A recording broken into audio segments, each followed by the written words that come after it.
Ok, Rabotaï, alors ce soir, nous allons étudier euh, un thème, bon, l'Agmara bien sûr, et ce thème va ouvrir le thème des rêves. J'aurais souhaité, avec l'aide alors j'ai vu Alex, je lui ai dit, je n'ai pas voulu lui faire envie, parce que je l'ai lu, et ça fait miskin, mais je lui ai dit, là il est en deuil, il n'y a pas le droit d'étudier la Torah. Ah non? Non, sujet de... non, Shalom. 7 jours. Les Shiva. Shiva, Shalom. On va en visite dans une maison de Shiva. Oui, on dit les mots de réconfort et de... Voilà, des choses de réconfort. Mais la Torah même, ben, il peut étudier que les sujets un peu plus... Et pour quelle raison un endeuil? Non, jusqu'à Hatzot, on ne peut pas étudier tout ce qui est sujet qui rend heureux. Et que des sujets de lamentation. Pour quelle raison? Parce que la Torah, c'est Torah Temima, mais Shivat Nafesh. Et tout Hashem, Nemana, Markimat Petit, etc. La Torah, elle rend heureux. Mais ça mahat. La Torah, elle rend heureux. Alors, tu dis des sujets, des thèmes un peu plus moins joyeux. Les livres de lamentation, le livre de Job, etc. Alors, j'aurais... Oui, bien sûr, il faut qu'ils viennent. Elles attachent au contraire. La Torah, c'est la vie. La vie. Exactement. Mais donc, on doit étudier. Dans la Torah, il y a un panel de sujets qui traitent des lois de deuil, qui traitent des sujets un peu, on va dire, moins heureux.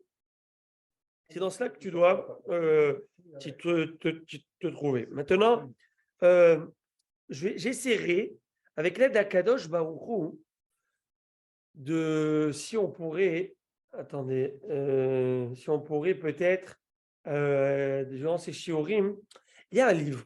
Je sais pas, je vais essayer de me le procurer l'en Eretz Israël. Je vais essayer de l'acheter ou d'amener. Et avec un Rav qui a écrit ce livre qui s'appelle Rav Boaz Shalom.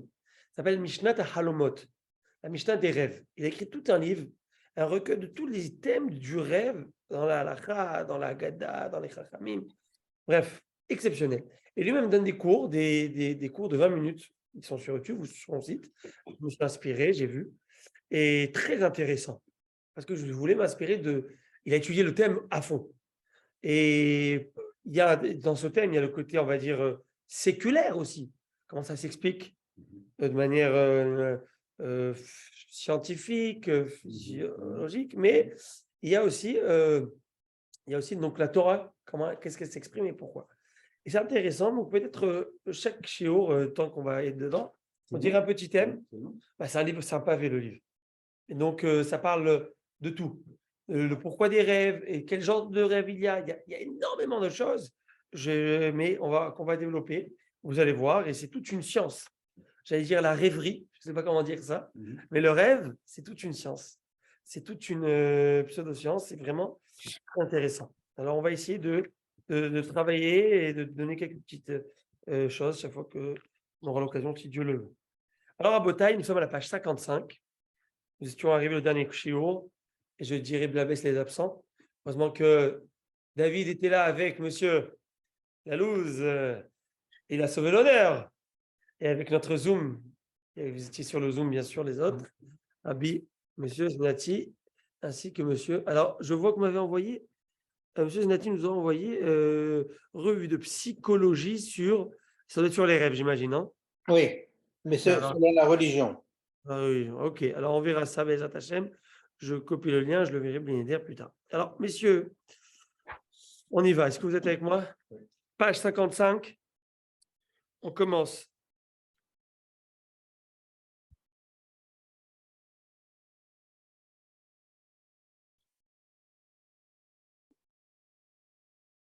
Amar Rav Hizda. On est bon? Rav Hizda nous dit Kol halom velotevat. Rav Hizda a dit qu'une personne fasse n'importe quel rêve, mais pas un rêve de jeûne. Il y a plusieurs explications à cela. Jeûne de pas manger. Ouais. Un rêve dans lequel une personne se voit en train de jeûner est un mauvais présage. C'est quoi le rêve? Le rêve, ça peut être un rêve prémonitoire. On va voir qu'il y a des rêves qui proviennent d'anges. Il y a des rêves qui proviennent de démons, chez Dim. Je ne parle pas de ces rêves. Ça, c'est d'autres rêves qu'on ne sait pas habituels. D'accord? Mais il y a d'autres rêves, et ça, il faudrait développer. C'est quoi? Ça veut dire quoi? Mais il y a d'autres rêves où il y a une certaine Parfois, on veut avertir l'homme de quelque chose. On veut transmettre un message. Ou pas. On va le voir plus tard que la Gemara va nous dire que l'homme ne rêve que de ce qu'il a pensé la nuit. Alors, on va essayer de comprendre, on va voir plus tard, quel est le poids du rêve dans le judaïsme? Quel est le poids du rêve dans la réalité? Dans la réalité, le poids du rêve. Qu'est-ce que ça fait un rêve? Est-ce qu'il y a une réalité? Est-ce qu'il y a quelque chose de émettre? Est-ce que c'est simplement… Alors, on va voir que d'un côté, la Gemara nous dit que l'homme ne rêve de ce qu'il a pensé en journée. D'un autre côté, on voit, par exemple, en 2001, il y a eu ce qu'on appelle, je ne sais pas si vous vous souvenez, en 2001, vous pouvez voir sur Wikipédia, j'ai été voir sur Wikipédia, je l'ai ici devant moi, il y a eu l'incident qu'on appelle de la salle des mariages Versailles. Alors, l'incident de la salle des mariages Versailles est un désastre survenu le 24 mai 2001 lors d'un mariage dans le quartier de Tel Piot à Jérusalem. Une grande partie du troisième étage de la salle de mariage de Versailles s'est effondrée au cours d'une soirée de mariage le 24 mai 2001 à 22h43, provoquant une chute mortelle sur 2 étages. 23 personnes sont décédées, tandis que 380 autres ont été blessées à des degrés divers. La tragédie figure parmi les catastrophes civiles les plus meurtrières de l'histoire d'Israël. Seul l'incendie du Carmel de 2010 et la bousculade du Mont Méron en 2021 ont causé un plus grand nombre de décès, etc., etc. Pourquoi je parle de ça? Donc, c'était 3 paliers. Et c'était des salles de mariage. Ça, en Israël, c'est un peu industriel, parfois. En plus, un quartier industriel. C'est le pire. Il y a beaucoup de salles de mariage là-bas. La Kala, une Kala qui devait se marier, qui avec son Hadan, elle a réservé la salle, tout était prêt. Et là, quelques semaines plus tôt, elle rêve. Elle rêve que, dans ce rêve, elle voit clairement qu'il ne faut pas qu'elle se marie dans cette salle. Qu'il ne faut pas qu'elle se marie dans cette salle. Elle ne sait pas qu'est-ce que c'est pas. Et qu'il faut qu'elle change de salle. Le message Elle rêve. est très clair. C'était clair. Et bon, c'est un rêve. Elle rêve, elle voit des choses. Elle voit comme si que. J'ai pas dans le détail, comme si tu ne dois pas être dans cette. Je ne saurais pas comment exprimer exactement, mais elle est arrivée. Donc, qu'elle ne doit pas. Donc, qu'est-ce qui se passe? Elle appelle la salle. D'abord, elle appelle à une rabbinite. Elle lui demande des détails du rêve, qu'est-ce que tu as vu, etc., etc. Elle lui a dit, écoute, mon avis, il faudrait que tu écoutes ce pressentiment. Il est fort, il faudrait que tu changes. Le problème, c'est que tu as signé la salle, c'est des grosses pertes financières, tu payes. Annulation de salle, tu payes quelques milliers de dollars. C'est comme ça, ils n'ont pas le choix. Ouais, des fois, c'est le dépôt. Voilà. Donc, ils ont. Ouais, le dépôt, c'est bien sûr le dépôt, quoi. Pas de la somme, mais le dépôt. Donc, elle a annulé, elle a payé ce qu'il fallait payer. Et ils ont changé dans la même date dans une autre salle. Il s'avère qu'à 22h43, le 3e étage tombé, s'écraboule. Et heureusement qu'il n'y avait pas de mariage au 2e étage. Si il y en avait, vous imaginez combien de morts il y aurait eu. Parce que ça, c'est que le 3e étage. Non, au 3e, il y avait. Au 2e, où elle avait loué la salle du 2e étage, il n'y avait pas son mariage, parce qu'elle avait. Donc, il n'y a pas de mariage. Donc, il y aurait eu beaucoup plus de morts. Écrasé sur l'étage du haut qui s'était écrasé. Et donc, voilà, par exemple, une histoire concrète en Israël qui s'est passée de quelqu'un. Et là, cette question à savoir, alors, quel est le rôle du rêve? Dans le rêve, il y a beaucoup d'informations. Est-ce qu'il y en a qui sont futiles? Est-ce que tout est vrai? Est-ce qu'il y a des formes qui sont… Le rêve, ça provient aussi d'une imagination. L'homme a l'imagination. L'homme imagine. Sauf que l'imagination de l'homme n'a pas de limite. L'homme peut imaginer tout. Le rationnel, le cerveau vient et il limite la poussée de mes imaginations. N'est-ce pas? Quand j'imagine des choses maintenant avec vous, je pense à des choses, à des projets, et je sais ce qui est réaliste et ce qui n'est pas réalisable. Je sais ce qu'on peut faire. Donc aujourd'hui, mon rationnel va venir limiter et va me bloquer d'une certaine manière mon imagination sur mon vécu, selon mon expérience, sur mes clichés, selon tout ce que j'ai. Donc le cerveau va venir canaliser d'une certaine manière et restreindre un peu l'imagination. Sauf que lorsque je dors, l'intellect, d'une certaine manière, est en sommeil. Et donc là, il n'y a plus de limite à l'imagination. C'est là que dans le rêve, je vais pouvoir imaginer tout.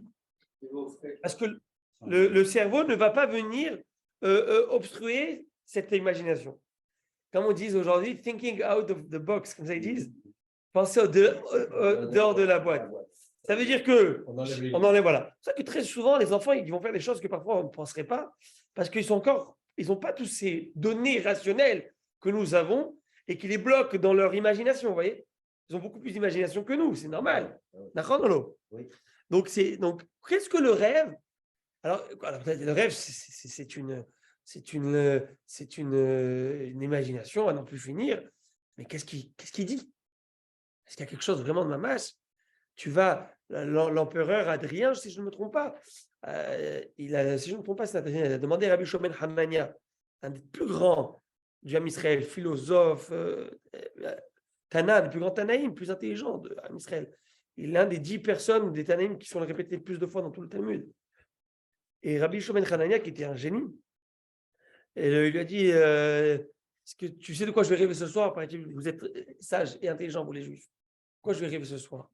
Et tu vas rêver que tu vas te faire emprisonner, puis tué par des ennemis. Tu vas travailler là-bas dans le moulin, vous savez, là, pour pousser, là, avec la. Elle va être en or, la meule, et tu vas écraser des pépins de date. C'est toute une histoire. Ouais, quelle guerre. Et il s'avère que la nuit, il rêve de tout ça. Il dit ce que je t'ai parlé en journée, c'est ce que tu vas rêver. Ce que je t'ai fait rentrer, je t'ai promets. Ça veut dire que c'est conditionné. Donc, d'un côté, tu vois que, comme on va le voir bientôt, et madame, l'homme ne rêve que de ce qu'il pense en journée. Mais d'un autre côté, on voit qu'il y a des rêves qui ont, oui, une certaine. On va voir on verra qu'il y a aussi une facette de prophétie dans les rêves. On a vu Holem Chalom, un prophète, tu aurais dit, un prophète qui viendra vers toi, ou un rêveur de rêve. C'est-à-dire quoi? C'est une certaine prophétie qui est dans les rêves. Des fois, le prophète, il rêvait. Des fois, il y avait une prophétie directe. Quand je dis direct, Moshe Rabbeinu, c'était direct, comme une communication directe. Le prophète, c'était pas direct, par des images, par quelque chose, il entrait en transe d'une certaine manière. Et parce qu'il entrait vraiment en transe, on dirait il fait des folies. Il bougeait, il gesticulait, parce qu'il avait ici c'est comme si tu mets le power de Hydro-Québec là sur. Ok, et après il redevenait normal. Et c'est pour ça qu'on l'appelait, malheureusement, des fois il disait le fou. Malheureusement, que Dieu nous en préserve. Il parlait du prophète comme ça, parce qu'il avait une réaction spéciale. Et puis après, parfois c'est par des rêves, d'accord? Dans des rêves, dans des songes. Alors, il faut essayer de comprendre quelle est la portée du songe et du rêve dans la Torah. Alors, ça, c'est vraiment, comme je dis, c'est un sujet qui est passionnant, Bémet, qui je trouve très intéressant. Mais il y a un Hidouche aussi du Rav de Lublin, le Chosé de Lublin, qui dit que parfois dans le rêve, ici, il y a quelque chose, en fin de compte, c'est le subconscient qui parle. Et parfois, une personne on va voir, va arriver de choses interdites. Ça peut être du vol, ça peut être quelque chose qu'il a fait. Alors, il ne faut pas s'infliger, se dire est-ce que je suis une mauvaise personne? Non. Mais ça veut dire que si une personne, par exemple, elle est toujours dans la rectitude, bonne personne, elle montre bon visage, bonne figure devant tout le monde, d'un coup, elle rêve des choses qui ne sont pas moraux, on va dire. Et bien, il y a peut-être ce message qu'il y a quelque chose en toi qui est enfoui, il faut aller travailler. Il faut aller le chercher, il faut aller vraiment le travailler.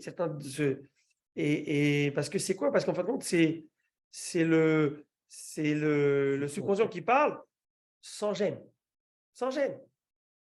C'est ça qu'on retrouve chez Shlomo Améler, cette grandeur. Quand le roi Salomon, Dieu lui demande dans le rêve, que veux-tu? C'est un songe. Il lui dit, tu veux quoi? La longévité, l'argent? Qu'est-ce que tu veux? Un gosse de 12 ans, c'est pas un gosse, c'est Shlomo Améler. Et il demande tout ce qu'il aurait voulu comme la passion, ce que vous voulez, de passionnant. Il dit, je veux juste l'aptitude de pouvoir juger ce peuple, de moi l'intelligence de quoi juger ce peuple. Et là, et bon Dieu, si on peut dire, il est en extase de sa réponse. Pourquoi il est en extase? Parce que là, c'est la réalité qui parle, c'est l'essence, c'est le profond de la personne qui est en train de s'exprimer. Et c'est juste impressionnant que d'avoir cette maturité, cette conscience qui est tellement marquée, tellement vraie, qui a marqué ton subconscient. Vous voyez?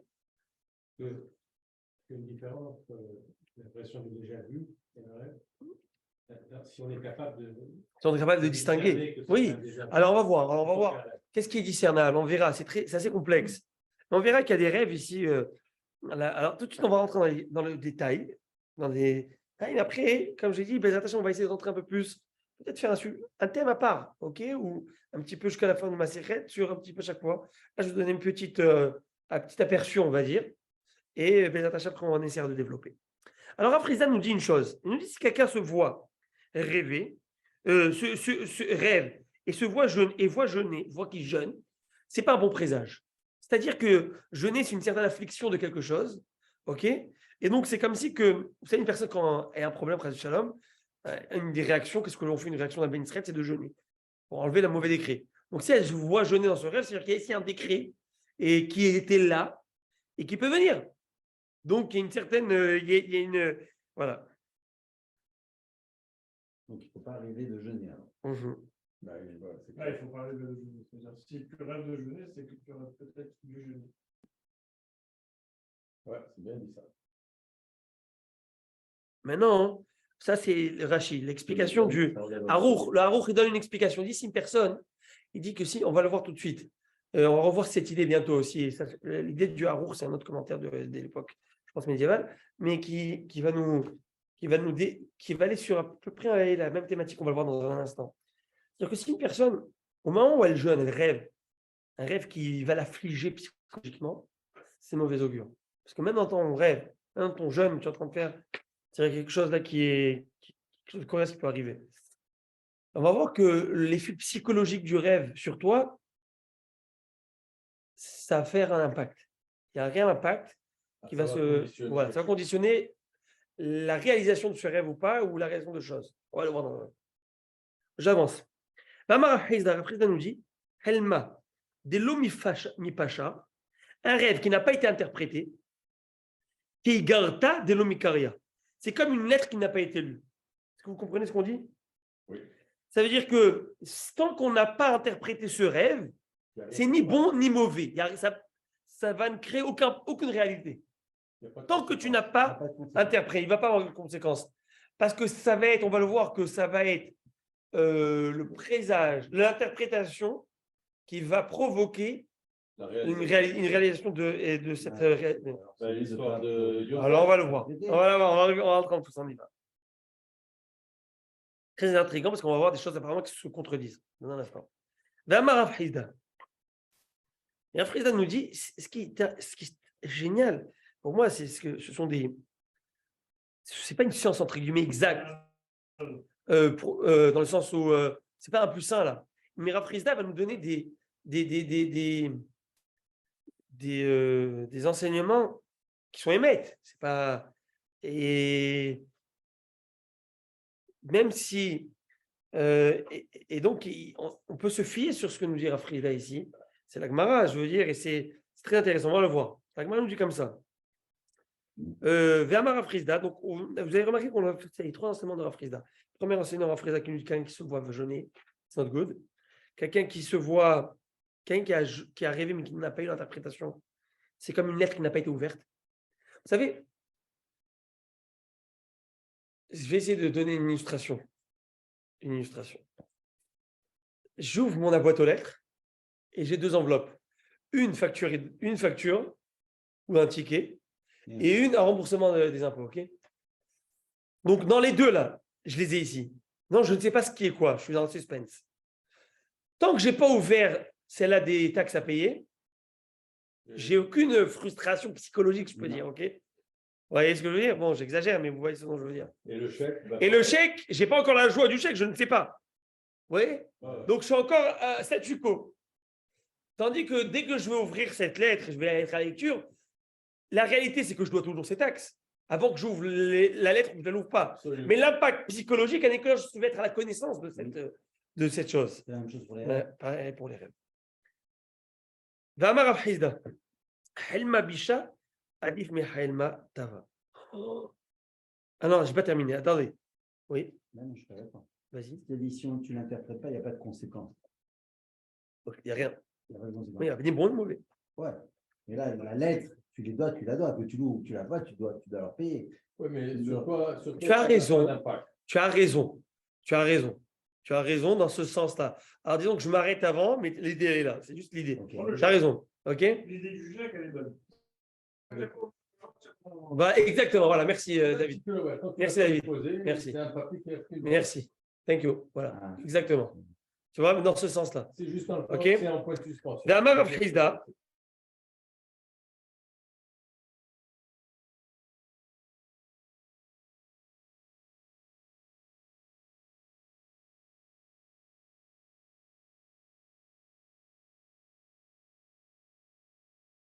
Internet, il est.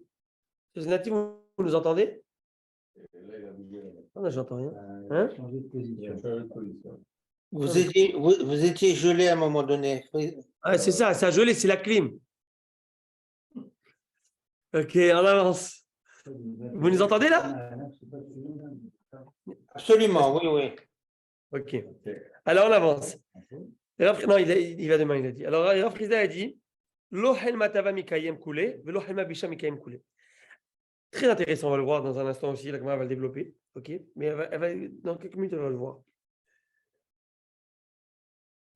Rav Frisda nous dit un bon rêve n'est pas destiné à se réaliser en entier, et un mauvais rêve n'est pas aussi destiné à se réaliser en entier. Ça veut dire que dans un rêve, il y a plein de détails accessoires. On va le voir plus tard, la Gemara va l'exprimer plus tard d'une certaine manière. La Gemara va le dire, je vous le dis déjà, il y a la même manière que lorsqu'on fait la récolte, il y a du blé, il y a aussi de la paille. Donc il y a du résidu et il y a ce qu'on veut. Pareil, même dans le rêve, il y a le scénario du rêve. Alors il y a la teneur, et au-delà de la teneur émettre, il y a plein de détails parfois qui sont n'importe quoi, qui sont là pour broder autour du rêve, de l'imagination. Donc ça ne veut pas dire qu'il y a tout dans ce rêve. Tout ce que tu as vu, ça veut dire quelque chose. Ok? Ne viens pas chercher. Ok? On avance. Très choquant ce qu'on va voir tout de suite. Rav Frisda. Et je vais vous demander à vous qu'est-ce que vous en pensez, pourquoi. Et après, je dirai ce que la Gemara nous dit. Rav Frisda nous dit Helma bisha adif mi helma tava. Un mauvais rêve est mieux qu'un bon rêve. À votre avis, qu'est-ce que ça veut dire? Un mauvais rêve, ça dépend de l'interprétation. C'est-à-dire? Non. Un mauvais rêve est mieux qu'un bon rêve. Je sais pas l'interprétation. Qu'est-ce que ça veut dire? Rav Frisda. Le mauvais rêve, il t'apporte toute affaire du. Rachid. C'est tchouva. De faire tchouva. Le mauvais rêve va t'amener à l'introspection. Et l'introspection va t'amener à la teshuva. Tandis qu'un bon rêve, tu vas rester même chose. C'est impressionnant.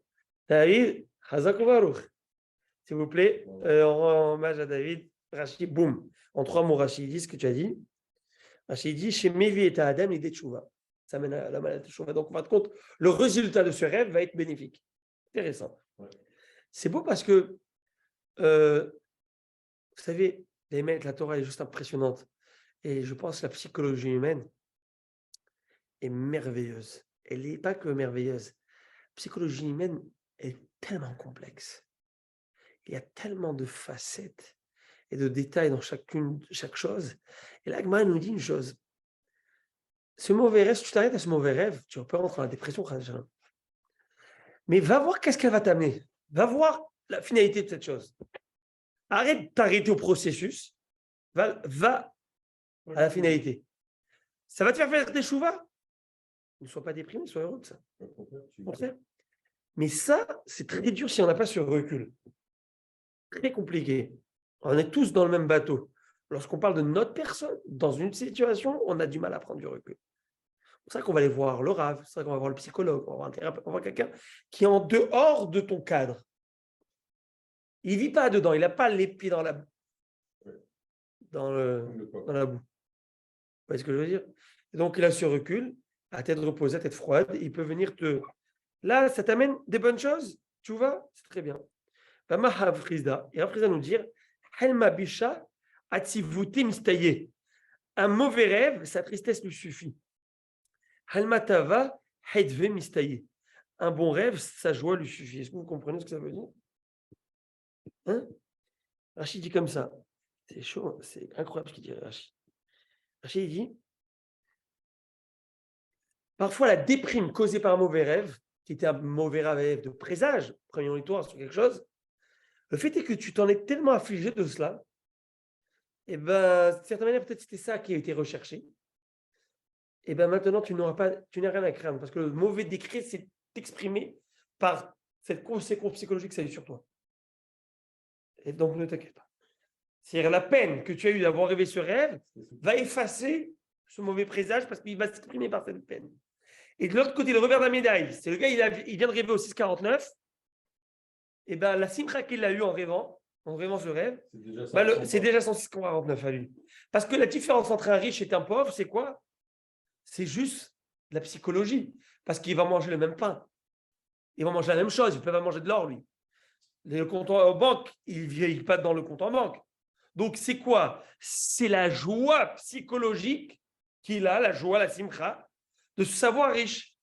Ou la peine, malheureusement, de se connaître pauvre. Vous voyez ce que je veux dire? Donc, c'est quoi? C'est une émotion. Si cette émotion s'est exprimée dans ton rêve, peut-être tu vas la voir là. Sois pas trop heureux lorsque tu rêves. Ça me rappelle finalement que nous dit de comment il ne voit pas. Il est allé chez mon oncle qui est rabbin à Jérusalem. Qui édite beaucoup de livres. Qui édite énormément de livres.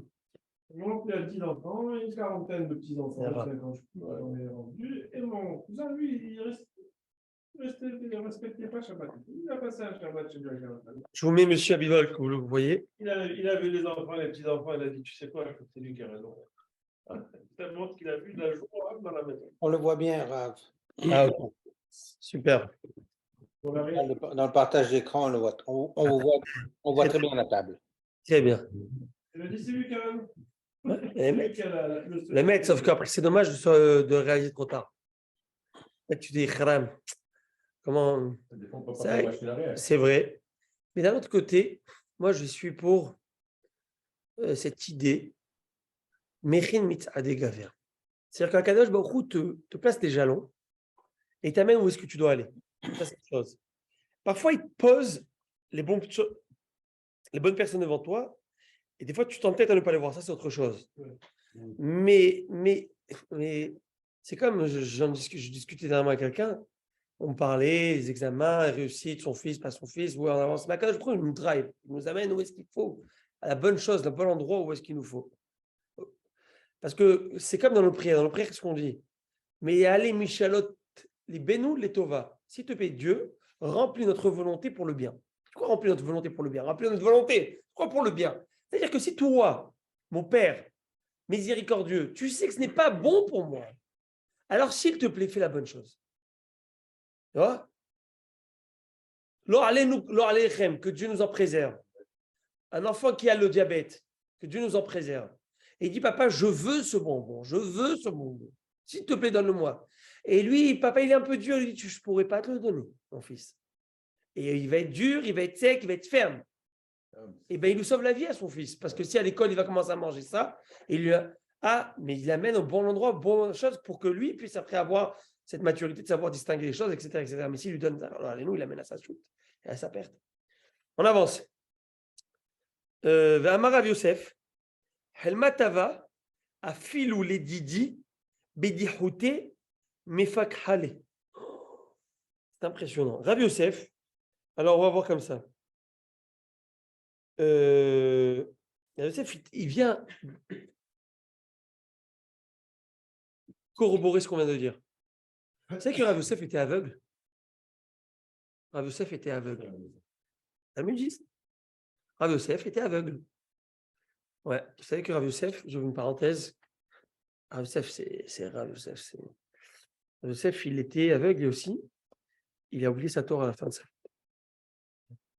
vie. Il a oublié la Torah. Il a oublié la Torah. On va exprimer ça comme ça. Et Chachamim Abaye, je crois qu'il dit, on lui doit le même honneur. Et pourquoi? Parce que les tables de la loi, ils étaient avec les tables qui s'étaient cassées aussi. Les deux dans l'arche d'Hachem. Il a eu l'effort d'étudier, il a tout fait. Voilà. Donc ça fait. Là, il mérite ça. Mais d'un côté, c'est la connaissance de la Torah. Et Rav Yosef, il a été aveugle. Ça Guénéor. Et Rav Yosef, il dit, moi vous savez très bien que le plaisir, elle s'exprime surtout grâce aux yeux. N'est-ce pas? On mange d'abord avec les yeux qu'avec la bouche. On profite d'un panorama avec les yeux. Chaque chose, c'est d'abord les yeux. Donc, c'est le premier contact avec l'extérieur. Il dit, moi, qui n'a pas de réelle joie et d'allégresse, mais quand dans mon rêve, parce qu'à l'époque, il voyait, donc il a quand même une imagination. Quand dans mon rêve, je rêve et je rêve à des choses qui me rendent heureux, des fois, cette joie, je sais qu'en ayant moi-même cette petite joie, je sais qu'on m'avait déjà pris mon mérite. C'est récent. Mais c'est valable pour les sens. Hein? Quoi? C'est valable pour les autres sens aussi. L'ouïe, l'odorat, le goût. Oui, bien sûr. Bien sûr, mais. La vue, elle a un caractère spécial. Oui. Quelqu'un qui ne voit pas,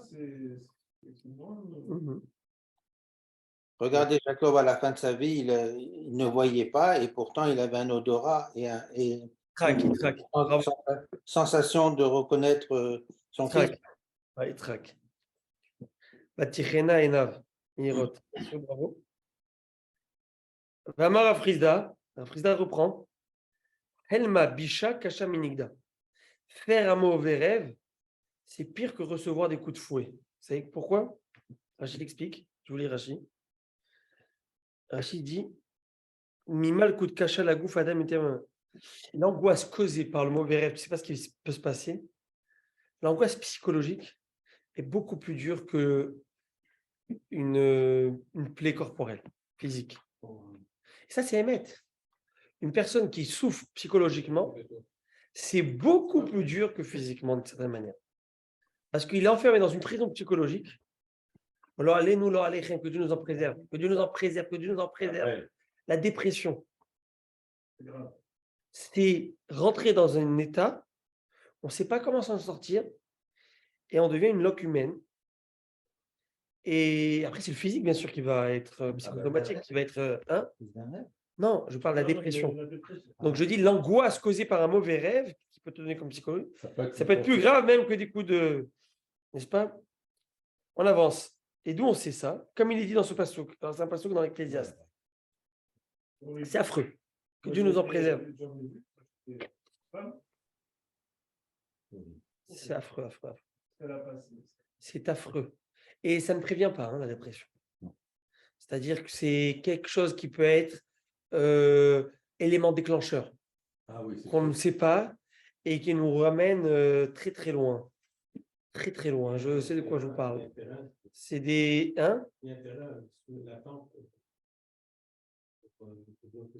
Oui, tout à fait. Oui, non, il y a toujours, mais il y a toujours, sauf que je veux dire, les éléments déclencheurs, ils te le déclenchent tout d'un coup et tu t'attends pas à ça. C'est comme sous la terre, le bambou, tu ne vois pas pousser, mais quand il sort, là, il te sort et tu te dis, mais purée, quoi, il était là, ce bambou. Et aujourd'hui, il y a beaucoup de... Moi, j'aime beaucoup ça, personnellement. Tout ce qui va être la thérapie, tout ce qui va être la psychologie, à part que je lis, que j'aime tous ces lignes, c'est tellement profond, c'est tellement émettre. Il y a aussi aujourd'hui, ils appellent l'énergie. C'est de la thérapie avec énergie. J'ai vu de mes propres yeux, j'ai vécu ces choses. Tu ne sais pas combien des choses dans la jeunesse d'une personne, elle peut avoir des répercussions dans sa vie.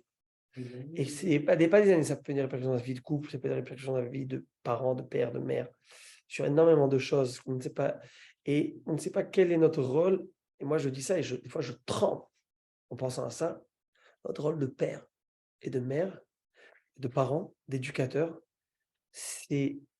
on peut des fois presque fatalement bloquer une vie d'un enfant. Mais garanti. C'est juste. Et quelle responsabilité, ce que je suis en train de dire, c'est grave. Ça fait peur. Ça fait peur. Et comme disait le rabbi de Kotz, que le mariage, c'est un trop grand jour donné à de trop petites personnes. D'une certaine manière.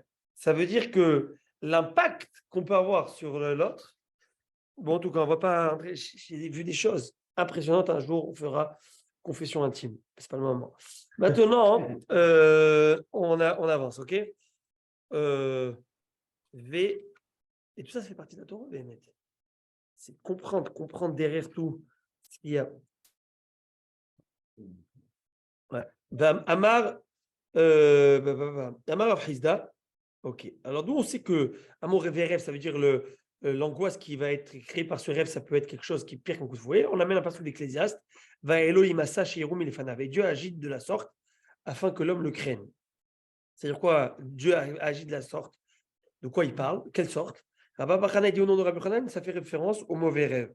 Ça veut dire que quoi? Dieu agit ainsi afin que l'homme le craigne. Agit quoi?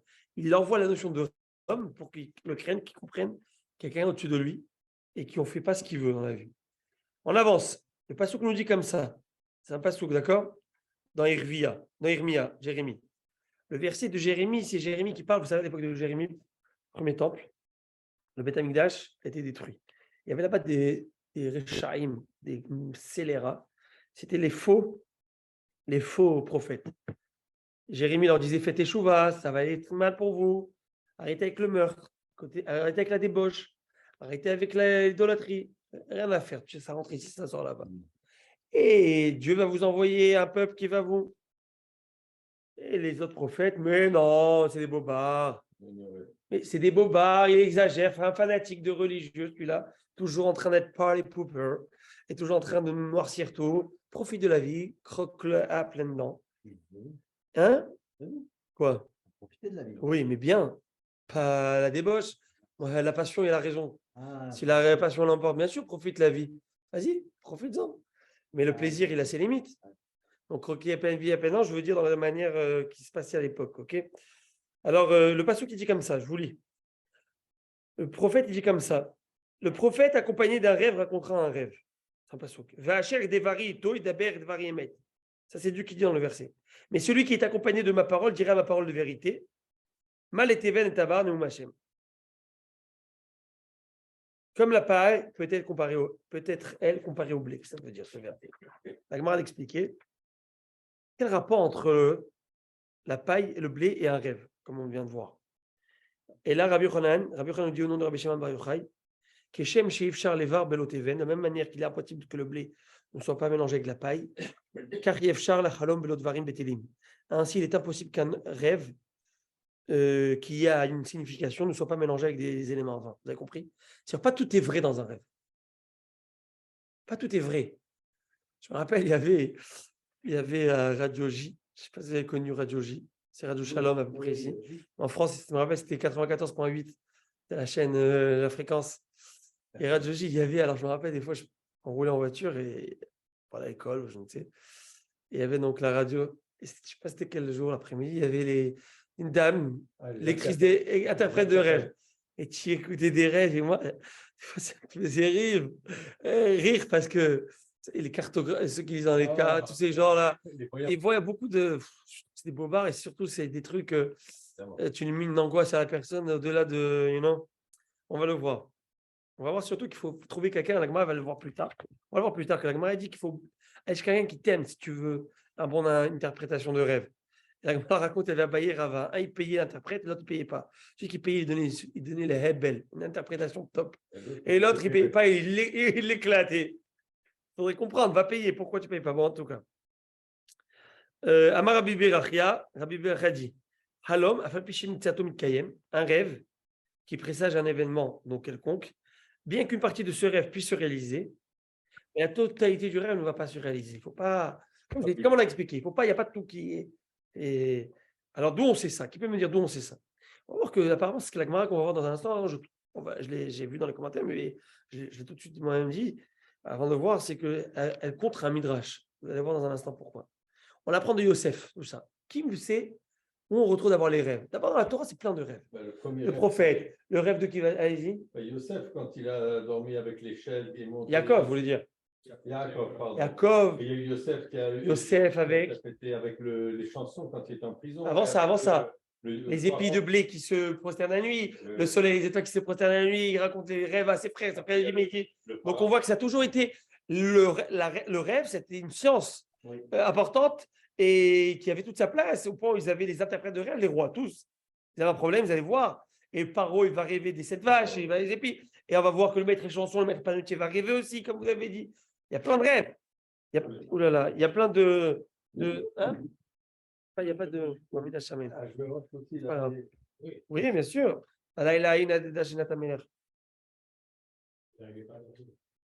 Donc, il faut. Alors, on va voir. Alors, qu'est-ce qui se passe? Il rêve. Yosef, il rêve. Et qu'est-ce qu'il dit?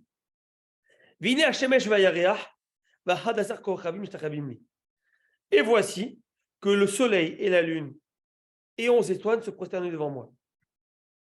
Donc, c'est qui les 11 étoiles, messieurs? Les stars, 11 étoiles. Combien de frères ils étaient? 12. Donc, 11 se prosternent à moi, ça veut dire qui? Mes frères. Mes frères, tous mes frères. Et la lune et le soleil, c'est qui? C'est les deux autres. Non, les parents, père et mère, se prosterneront à moi un jour. Donc, ça, c'est son rêve. Chaud le rêve, hein? C'est ça qu'il a écrit qu'ils l'ont haï pour son rêve et pour ses paroles. Vaisni oto al chalomotav Valdevara. Sur le rêve, c'est paroles. Pourquoi le rêve et les paroles? Le rêve, c'est une chose. Mais les paroles, c'est que parce que comme tu l'as interprété, ça va se passer. Bon, un jour, si vous voulez, plus tard, je vais vous dire le Beth Alevi. Ce qu'il dit le Beth Alevi sur les rêves de Yosef. Beth Alevi dit des choses impressionnantes. Dans un instant, on va le voir. Mais je vous pose une question.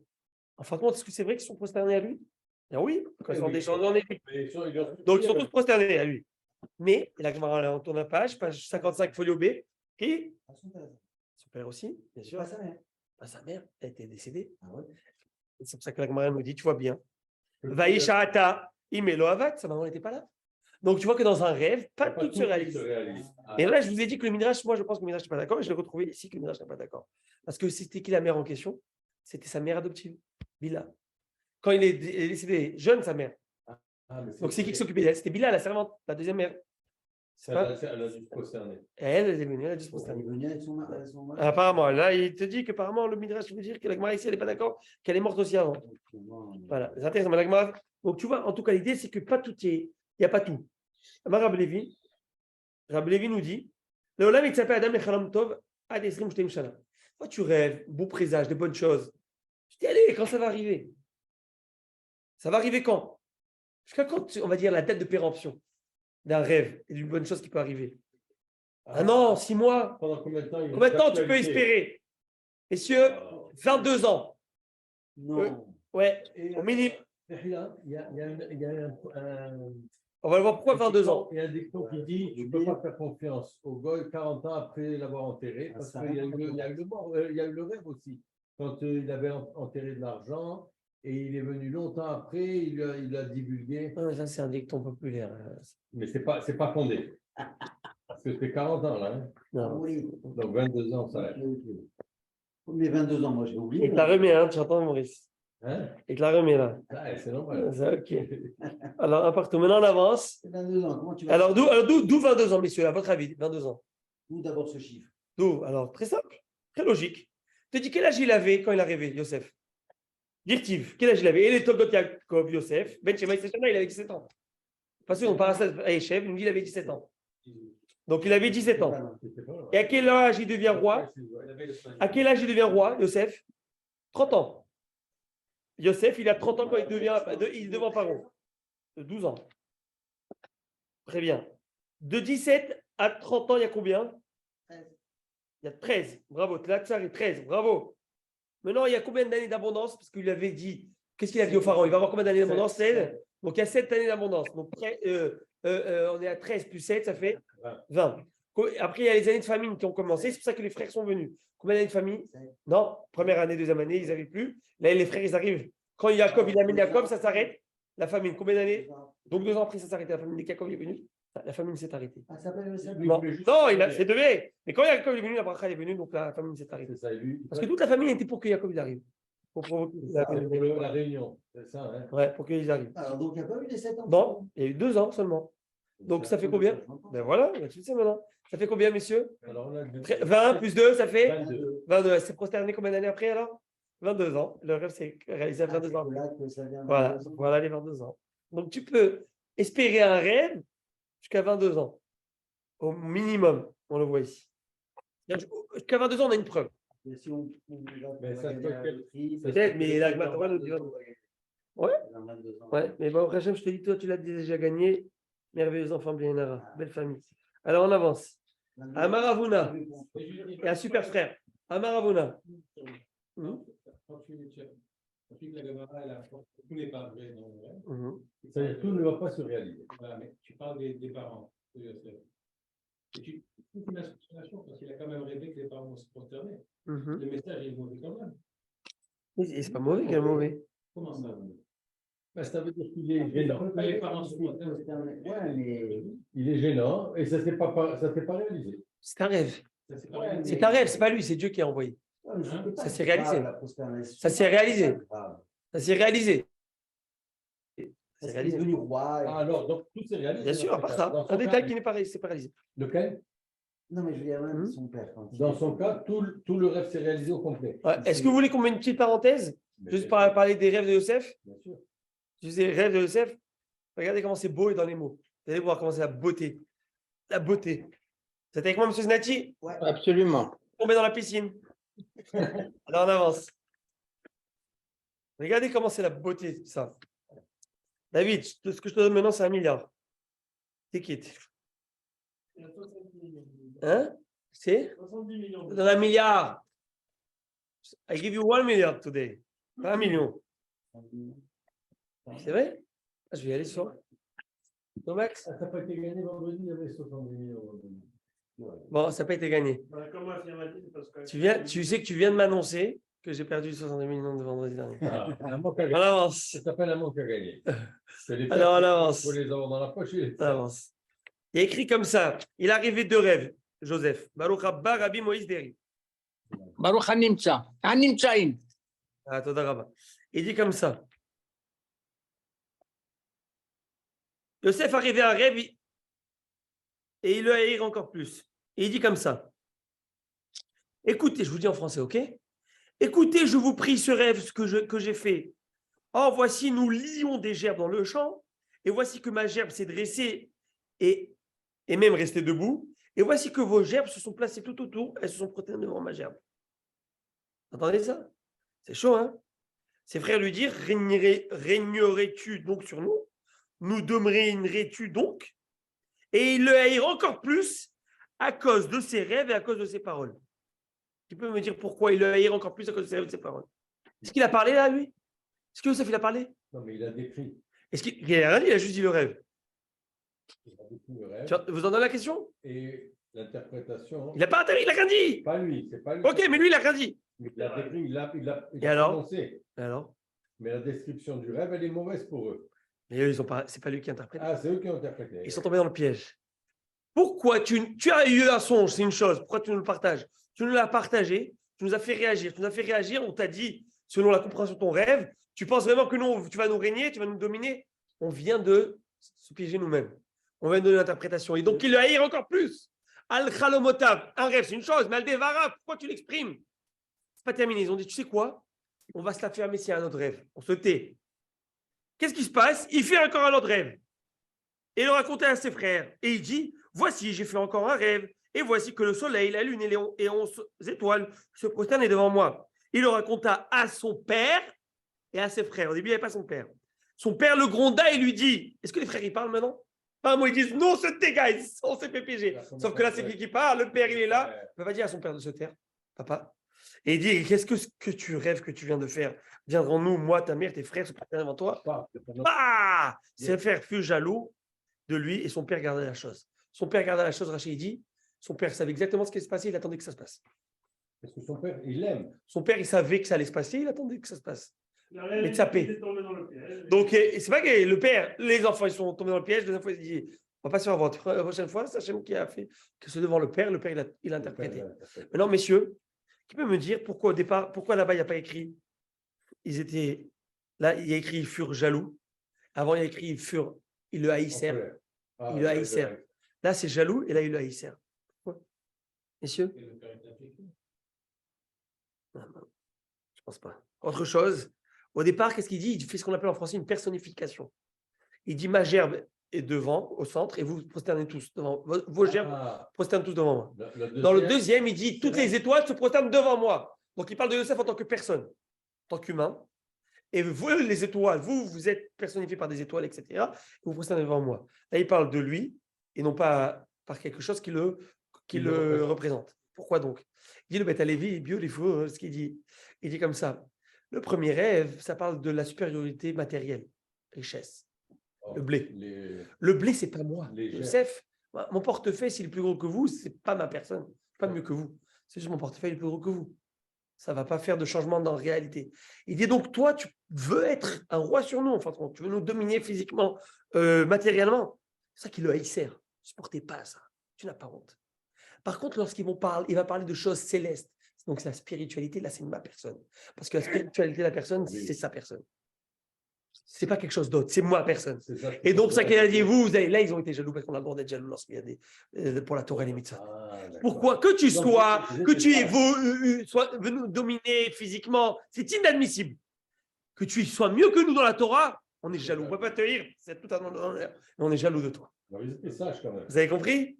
C'est pas beautiful ça? C'est que la première fois, on voit qu'il a haïssé pour les paroles, pour le rêve et pour les paroles. À chaque fois, ils étaient jaloux sans dire parler de Ça, paroles. elle est grandie dans ces cas-là. Qui fait l'analyse comme ça? Beth Alevi, premier de la maison des Soloveitchik, le père de Raphaël de Brisk, le grand-père du Rabbi Tzak Zev, le Brisk Rouf qu'on appelle, Litvak. En tout cas, c'est beautiful, hein?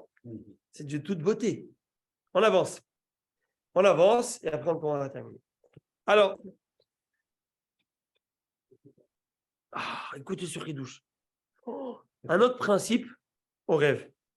Eh messieurs, je suis jaloux, moi aussi je voudrais. Ah ouais, on peut vous applaudir. C'est l'histoire de Yanaï Amelech. Mais c'est pas l'histoire de Yanaï. Yanaï, c'était un roi. Le pauvre, il avait eu tellement de complexité. Vous savez, un roi, un king, de certaine manière, on peut tous être un roi. C'est quoi être un roi? C'est être bien dans ses chaussures. Vous voyez ce que je veux dire? Être bien dans ses souliers. Un roi, c'est quelqu'un qui se domine, c'est quelqu'un qui est roi de lui-même. C'est-à-dire quoi, être roi de lui-même? Être roi, ça veut dire qu'il a le contrôle sur lui-même et qu'il sait ce qu'il vaut. J'attends pas, et ça, messieurs, c'est un travail, justement, on a parlé de thérapie, un peu de psychologie, c'est un travail de toute une vie, d'être heureux, pas par rapport à ce que tu fais ou par rapport à ce que les gens vont te voir, mais bien mettre ce que tu vaux réellement et ce que tu vaux réellement à tes yeux aussi. Si tu penses que tu es en train de te réaliser, tu dois t'enficher, entre guillemets, du regard des autres, tu dois te construire par rapport à ton regard à toi-même. Mais c'est ça la base. Si tu arrives à faire ça, tu t'en fous du reste. C'est ça. Ça, c'est une travail de toute une vie, messieurs. Du lendemain. Et chaque jour, Tous les jours. Et messieurs, je vais vous dire une chose. Yanaï Melech, je vous parle de Yanaï. Yanaï, c'était un roi. Il avait des pigeons, comme des perroquets, des pigeons, j'oublie comment on s'appelle ce genre de pigeons. Voilà. Et toutes dans les allées de son palais, lorsqu'il marchait, c'était comme des perroquets qui étaient habitués à dire Melech, Melech, roi. Et il marchait pour arriver à son palais et il avait besoin d'écouter ça. C'est-à-dire qu'il avait besoin d'écouter qu'il est roi pour se sentir roi. Vous voyez ce que je veux dire? Ça, c'est pas un roi. Vous voyez ce que je veux dire? Un king, c'est quelqu'un qui, même lorsqu'il est en fugitif tel que David Amelech, c'est king. Shlomo Amelech, il disait, je suis roi sur Jérusalem. Je suis roi du monde entier. Et puis après, il a dit, je suis roi de Jérusalem, d'Israël. Après, il a dit, je suis roi de Jérusalem. Après, il a dit, je suis roi sur mon palais. Après, il a dit, je suis roi sur mon lit et sur mon bâton. C'est ce que je suis roi. Un roi sur un bâton, c'est pas un roi, messieurs. Réponse oui. Un roi, c'est un Melech, c'est un Moach, Lev, Kavet. C'est quelqu'un qui arrive à prendre la raison et faire dominer la raison sur la passion. C'est un king. This king, ça, c'est un vrai roi.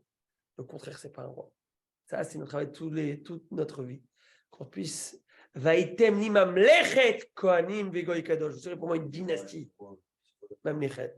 Mais non, aujourd'hui, ces rois, aujourd'hui, ils sont poussés par la passion, par le pouvoir, l'abus de pouvoir, par la tyrannie, par, comme j'ai dit, Shabbat, pour ceux qui étaient au Shiur, le fameux philosophe qui a dit au roi, le roi lui a dit, qui es-tu, monsieur le philosophe? Il lui dit, je suis le roi de ton roi. Et comment oses-tu parler comme ça à ton roi? Il va lui dire, c'est simplement, vous, quand vous voulez quelque chose, vous l'avez dit, tout ce que je désire, je l'ai. Et instantanément. Et je n'attends pas. Il dit, vous êtes addict à vos envies, à vos plaisirs. Moi, je contrôle ces plaisirs. Si je n'ai pas, je ne suis pas addict à tout ça. Vous êtes esclave de vos désirs. Vous ne savez pas vous mettre un holà et vous freiner quand il faut se freiner. C'est pour ça que des fois, après, vous êtes dans que vous êtes. Pas dire autre chose. Et moi, je sais me contrer, donc je suis le roi de ton roi. Ton roi, c'est ton penchant. Moi, je suis ton roi. Là, il a dit, je viens de comprendre ce que tu es en train de me dire. À Botaï, je vais terminer ici avec une phrase qu'on ne va pas développer, on va développer plus tard. Amar Ravuna nous dit, les Adam Tov en Marim Lo Tov, Chalom Tov. Un homme bon, on ne montre pas un bon rêve. Et Adam Ra en Marim Lo Chalom Ra, et un homme mauvais, on ne lui montre pas un mauvais rêve. Ça dit ça. On développera ça, Bezat Hashem, le shiur de jeudi.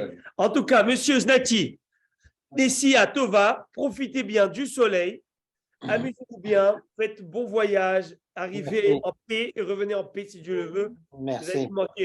Bon appétit, Rabbi Moïse, et Koltou, monsieur Hayon. Je vous embrasse tout le monde. Shabbat Shalom. Enfin, Shabbat Shalom, je veux dire pour jeudi. Voilà. Chaque fois, je le dis. Shabbat Tov. On est encore dans Shabbat Tov. Mais je suis tellement heureux. Baruch Hashem, dans la Simcha de la Torah, qu'on est. Allez, je vous embrasse. Kol Tov.